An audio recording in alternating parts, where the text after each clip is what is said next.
Shi dhe më pas probleme në Elbasan, në cilat zona janë shfaqur më tepër probleme dhe ku konsistojnë? Yes. Ju përshëndes, pavarësisht se vetëm 2 ditë më parë festuam ditën e verës, duket e vera, ose më saktë pranvera, po vjen me reshje shiu dhe rikthimin e reshjeve të dëborës, të paktën në zonat malore të qarkut të Elbasanit. Pasi në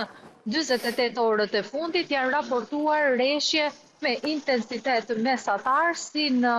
zonat malore ku ka pasur reshje dëbore, por gjithashtu në të gjithë qarkun e Elbasanit ka pasur reshje me intensitet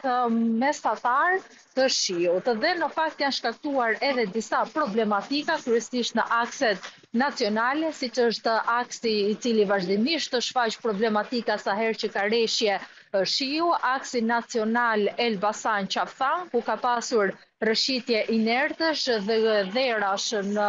në rrugë, dhe për këtë është apeluar në fakt që të gjithë drejtuesit automjeteve që do të lëviznin gjatë ditës së sotme në këtë aks duhet të tregohen të vëmendshëm pasi ka probleme me praninë e inertëve në rrugë. Gjithashtu, probleme gjatë pasdites së kaluar janë shkaktuar në aksin Cerrik-Moglic, pasi për shkak të reshjeve të breshërit të cilat përfshin këtë zonë gjatë ditës së djeshme, u shkaktuan edhe shumë probleme sa i ka thonë rënje të burrëve në akset ku kalojnë automjetet. Probleme gjithashtu kryesisht me lagështirën në rrugëve, rëshitjen e automjeteve, sidomos atyre automjeteve drejtuesit të cilëve nuk zbatojnë rregullat e qarkullimit rrugor, ka pasur edhe në aksin Elbasan Peqin, ku nuk kanë munguar as incidentet me përplasje të automjeteve. Ndaj dhe këtu të gjithë drejtuesit që duhet të lëvizin gjatë pasdites të sotme, ku pritet të ketë edhe reshje me intensitet më të lartë, duhet patjetër të tregohen të kujdesshëm dhe të zbatojnë rregullat e qarkullimit rrugor. Policia rrugore në fakt, ashtu si edhe më herët dhe në zbatim të planit të mapave, ka vendosur të shtojë edhe praninë e efektivëve në rrugë dhe gjithashtu edhe firmat kontrastuese të mirëmbajtjes së rrugëve terren për të bërë të mundur hapjen e rrugëve dhe heqjen e inertëve në ato zona ku aktualisht ka prezencë të inertëve. Dhe momentalisht që ne jemi duke raportuar, është duke u punuar në aksin Elbasan Gjinar, pasi reshjet kanë vijuar me intensitet deri në orët e para të mëngjesit dhe në këtë moment në fakt firma kontraktuese është duke punuar për pastrimin e aksit pasi ka problematika. Zona e Zavalinës dhe fshatrat përreth saj, si dhe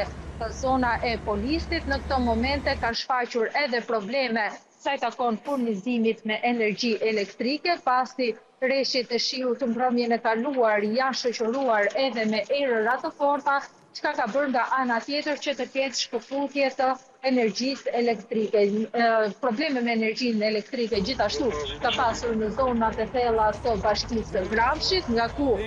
duhet të themi në fakt që sipas informacioneve të marra gjatë paradites së sotme nga shërbimi i mbrojtjes së bimove në Elbasan, gjithashtu breshëri i ditës së djeshme ka shkaktuar një sër problematikash edhe tek të mbjellat në bashkinë e Gramshit, për shkak se ka pasur një stuhi të fortë breshëri që ka përfshirë zonat e bashkisë së Gramshit dhe nga ana tjetër ka shkaktuar një sër problematikash. Pritet që reshjet të vijojnë edhe në ditët në vijim, ndaj kryesisht që të gjithë drejtuesit automjeteve duhet të tregohen të vëmendshëm, pasi pritet që gjithashtu të ketë prezencë të inertëve për shkak të reshjeve. Pasi është thuajse e pamundur që në këto akte nacionale që pjesa më e madhe atyre kalojnë në zona malore të mos ketë rëshitje të burrëve apo inertëve. Mirë, Edisona, unë të falenderoj për të raportim të detajuar.